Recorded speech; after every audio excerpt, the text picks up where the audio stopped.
Calaroga Shark Media.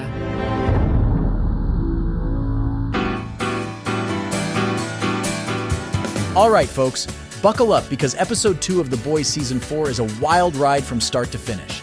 We've got surprise cameos, twisted revelations, and enough depraved shenanigans to make even the most jaded viewer blush. Spoilers ahead. Let's dive in, shall we? First off, can we talk about that opening scene with A-Train? Turns out they're making a movie about his life. And who do they cast as his brother Coach? None other than Will freaking Ferrell. I mean, I love the guy, but talk about whitewashing. Poor A-Train can't catch a break, even when it comes to his own biopic. Meanwhile, over at Vought, they're trying to figure out how to market Homelander's son Ryan as the next big thing. Enter Sister Sage, the supposed genius who's not afraid to tell it like it is. She shoots down the idea of making Ryan a mini Homelander, arguing that he needs to be his own man. The chosen one, if you will. Homelander's not thrilled about sharing the spotlight, but he goes along with it, for now. Back at Boys HQ, Butcher finally comes clean about his terminal V-induced condition, and instead of a group hug, he gets the boot from MM. Harsh, but I guess that's what happens when you're more of a liability than an asset. The team splits up to follow two leads, Starlight and Huey Tail A-Train to try and clear some falsely accused Starlighters, while MM, Frenchie, and Kimiko follow Sage to a right-wing nutjob convention called TruthCon. And let me tell you, the scenes at TruthCon are some of the most cringe-inducing, hilarious, and disturbingly accurate satire I've seen in a while. We're introduced to two new supes, Firecracker, a YouTube conspiracy theorist who makes Alex Jones look like Walter Cronkite, and Splinter, her creepy sidekick who can clone himself endlessly. MM and the crew try to spy on Sage's meeting with these two, but it turns out to be a trap. Cue an absolutely bonkers fight scene involving a horde of naked Splinter clones, a crashed bar mitzvah, and more severed limbs than you can shake a crowbar at.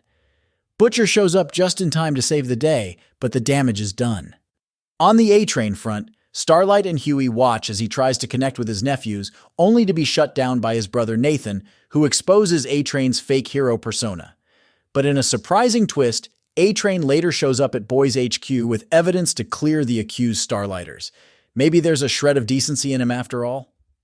The episode ends with a gut punch, as Homelander crashes Ryan's first big solo rescue, splattering the poor kid's stunt coach against a wall in the process. Ryan's traumatized, but Homelander just sees it as a teaching moment about the expendability of us mere mortals. Father of the Year, folks. There's so much more I could talk about. Huey's tense reunion with his mom, Frenchie's dark past coming back to haunt him, Kimiko's drunken rampage, but I think you get the gist. This episode was a perfect mix of biting social commentary, character development, and over-the-top action. The Boys continues to hold a mirror up to our own messed-up world, and the reflection ain't pretty. But that's what makes it so compelling, even as it shocks and disgusts us. I, for one, can't wait to see where this twisted journey takes us next. So what did you think of episode 2?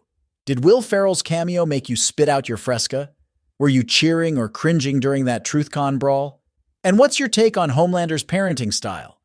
That's it for now, folks. This is Joe from TV in the Basement signing off. Until next time, keep your eyes on the skies, your wits about you, and your crowbars handy. In the world of the boys, you never know when you'll need them. Stay super.